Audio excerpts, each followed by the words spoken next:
জাতিসংঘ সফরে শুধু সাবেক প্রধানমন্ত্রীর খরচের জন্য প্রতি বছর বরাদ্দ থাকত 12 থেকে 15 লাখ টাকা। এর মধ্যে ছিল বিশেষ ফ্লাইটে যাওয়া আসা সহ থাকা খাওয়ার খরচ, আর সফর সঙ্গীদের বিশাল বহরের জন্য খরচ হতো প্রায় 25 কোটি টাকা। অথচ এত বড় বহরের কাজের হিসাব জানতেন না কেউ। এতে করে সরকারের বড় অঙ্কের টাকা অপচয় হয়েছে বলে মনে করেন বিশ্লেষকরা। অথচ এবছর প্রধান উপদেষ্টা ডক্টর মোহাম্মদ ইউনূস যাবেন নিয়মিত ফ্লাইটে, সাথে যাবেন মাত্র 57 জন।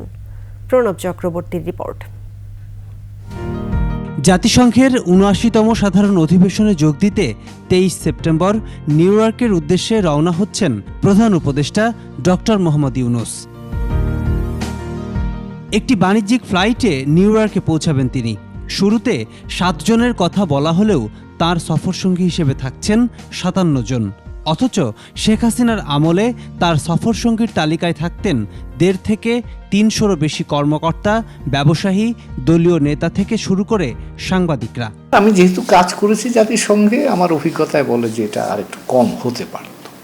কারণ আমাদের দেশের এখন অর্থনৈতিক সংকটের আলোকে যতখানি কৃচ্ছতা সাধন করা যায় সেটা সব স্তরেই সেটা করাই বোধহয় ভালো।